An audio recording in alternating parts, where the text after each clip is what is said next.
Andito na kami ngayon sa La Citadel de Quebec.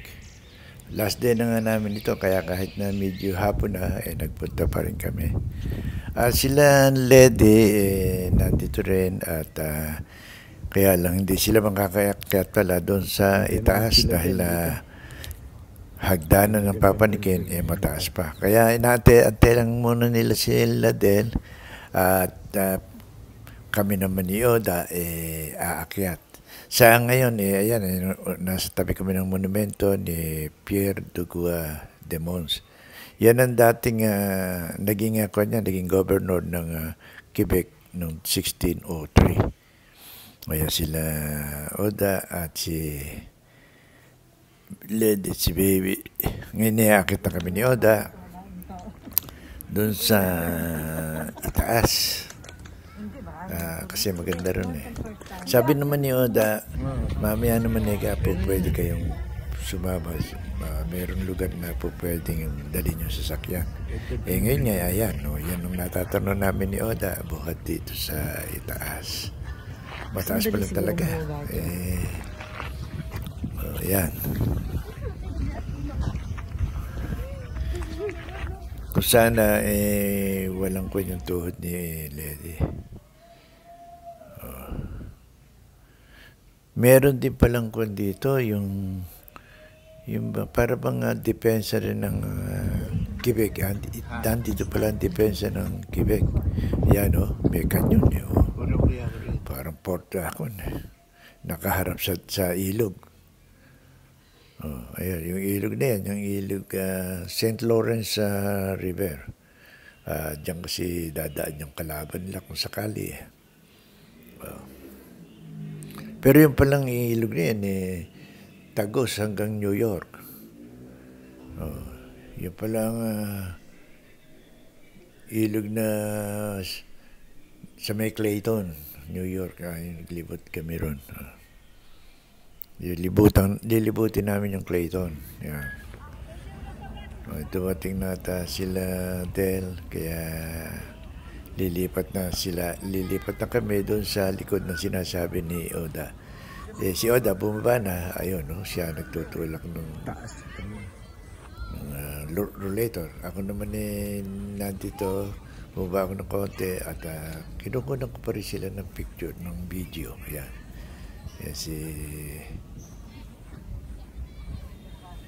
Si Del at si Lady. Ayan maraming bata ayun. Ngayon nasa sasakyan na kami papunta nga kami doon sa sinasabi ni Oda na magandang lugar na po pwede naman puntahan na merong sasakyan. Ayan. Ito yung lugar nito tinatawag lang Plains of Abraham. Dito nagkaroon ng paglalaban yung British at saka yung French na natalo yung French.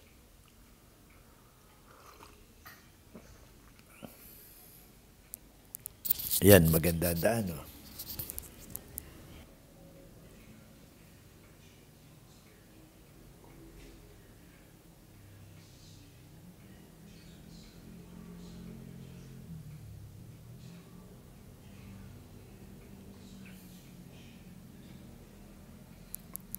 Kukunti lang ang tao rito sa lugar na ito.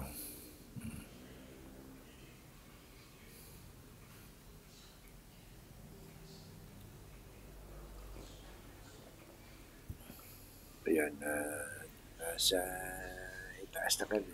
Medyo itaas na ito. Magandang view. Mas maganda ata ang view doon kaysa doon sa una namin nakit ni Oda dahil mataas At saka nasa likod na halos ito. Pero kita rin yung harapan.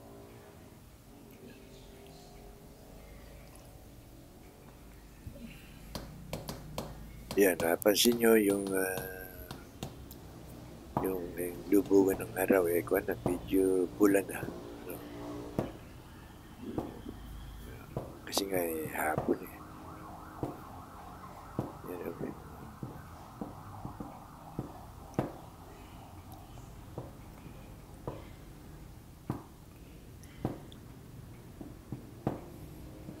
Ayan yung sikat ng yung ano yung Ang ganda nung kulay nung lubugan, maganda. langit doon sa gawing Rainbow. kanluran o yun, no?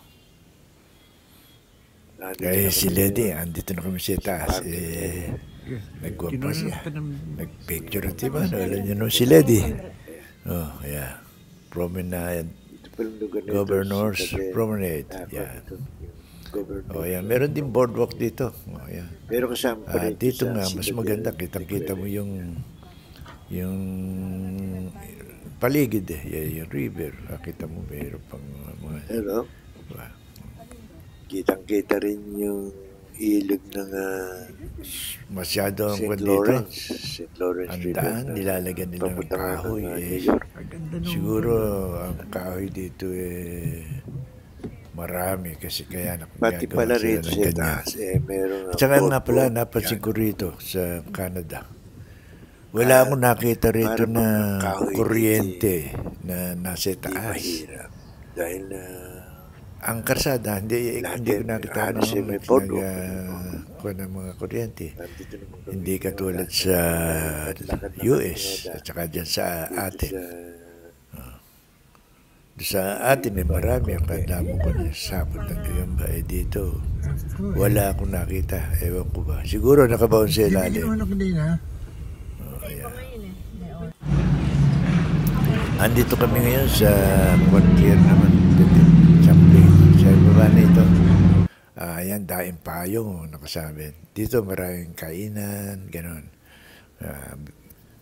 Parang basar, ayan. God, teka muna. Ito meron yata ako. May yung babae nakaputing-puti. Lukot na. Akala mo statwa. Dati ko pag binigyan mo ng pera, gumagalaw. May nakita nga ako yung lalaki. Nagulat pa eh.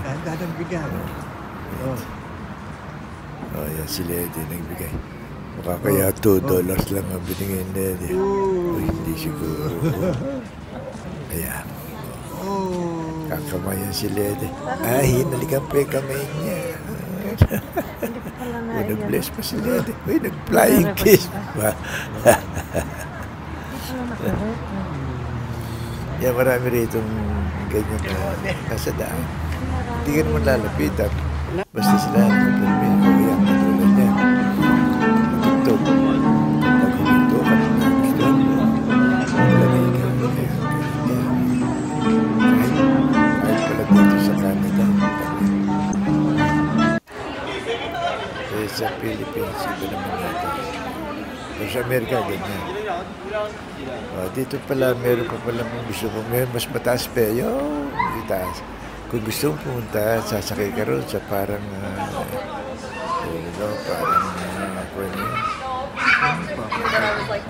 elevator. Hindi ako sasakay doon. Baka mamaya malagot sa marunit ng pagpapatay. Hila-hila lang ata ng kable Ayan, taas. Instead of walking up the stairs, it takes you up there. Dito maraming tao. Kaya buhay naman. Buhay ano tawag doon?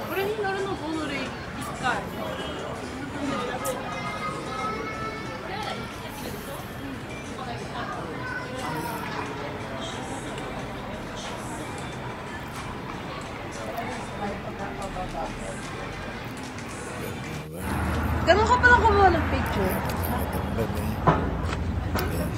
Ayan, makain na sa gilid. May baboy pa baboy. Ayun, may malaki pang baboy. Ayan pala. Yan. Kasili pa rin sa loob. So, ganito ang buhay pala dito sa lugar na ito. No? Yan, marami nang kumakain. Dito, kainan pala itong lugar na ito. Yan. Maganda itong napuntahan namin. Maganda itong Quebec City.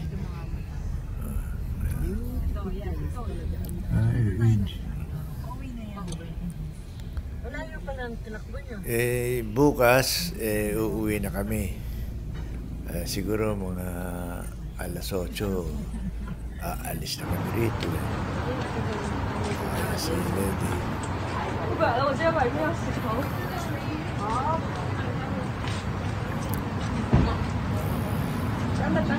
Kami sa hotel.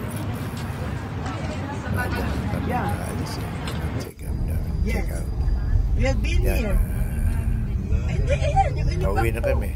Doon sa Laguna na yun, mailaw. Kaya parang gabi-gabi.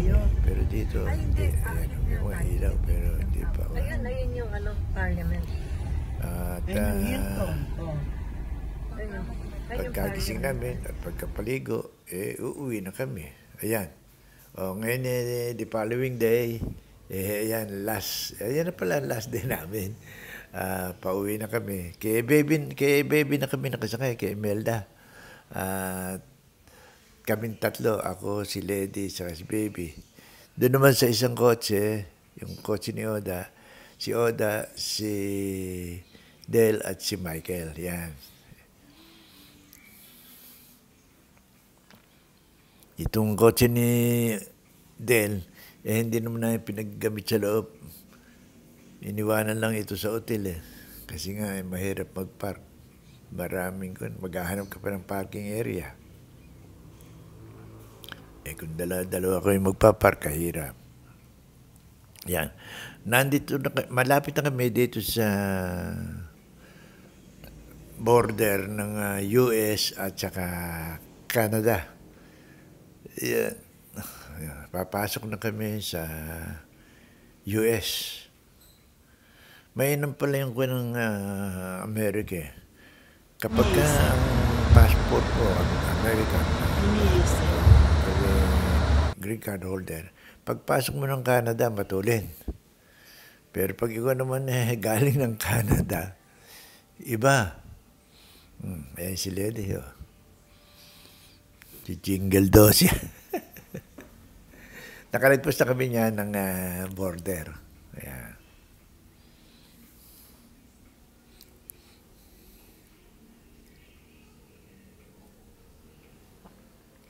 Pupunta lang si Lady sa comfort room.